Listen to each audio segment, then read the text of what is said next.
Greetings, this is Dr. Lash Keith Vance, and I'd like to welcome you to this short video, Rhetoric, the Art of Style. Rhetoric today is almost considered slanderous, a word used to describe empty speeches by politicians, but rhetoric is much, much more. Rhetoric has a venerable tradition. It has been the primary basis for argument for 2,500 years, since the time of Plato, Aristotle, the Romans Cicero and Quintilian, and later Petrus Ramos. For these earlier rhetoricians, one conceived of and organized ideas through rhetoric. It was, in essence, the outlining process. It was only later, especially with Petrus Ramos, that rhetoric became known more as stylistic improvement to writing. There are three primary appeals in rhetoric that are still valid today: ethos, pathos, and logos. Ethos has two primary meanings: one, to establish one's authority to discuss an issue, and two, a moral argument. Pathos is the emotional appeal, and this is the root of the words like pathetic or empathetic.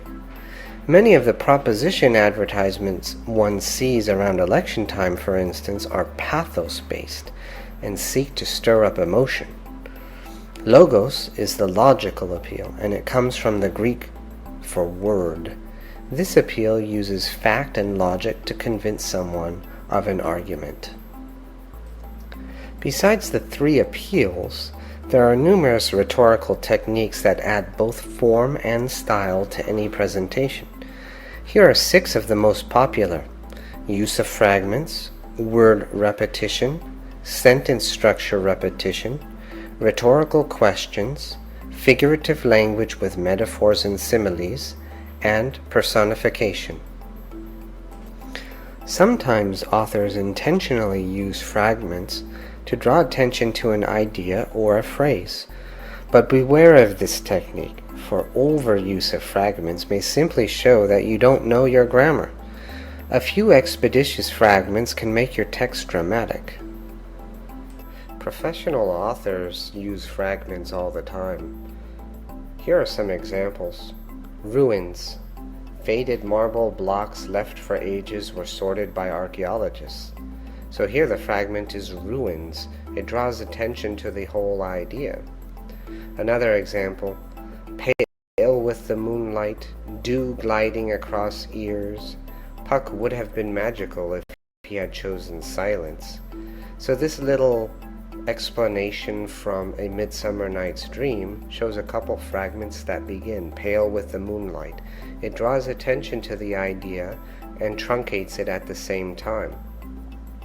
A third example, the play was nearly perfect. Nearly?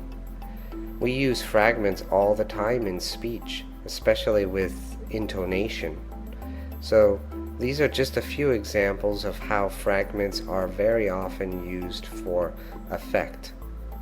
Sentence structure repetition is a rhetorical strategy that is not about repeating yourself. Well, it is about repetition, for a purpose.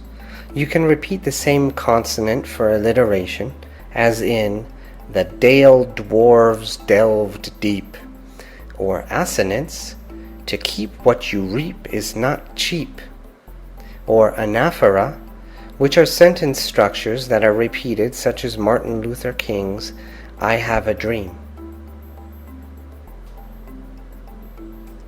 Do you really want to know? Rhetorical questions can assist the writer or speaker in organizing topics and propelling the material forward. These are questions that do not require an answer from the audience, right?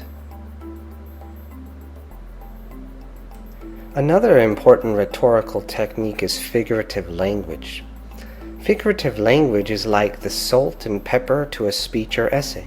It is the muse that whispers about style and form. Well, metaphors, an implied comparison, and similes, comparison using like or as, can certainly be overused as rhetorical elements. So choose yours with care, or you'll be as sorry as...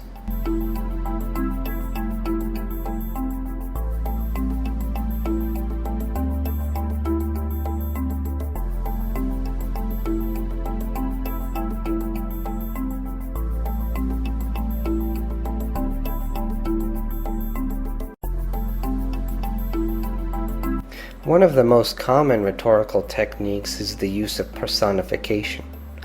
Personification offers human characteristics to inanimate objects or animals. So if we say that the Statue of Liberty whispers soft words that are our democracy, can she really do that? That is a human quality. So, I'd like to thank you for joining me on this brief foray into rhetorical techniques.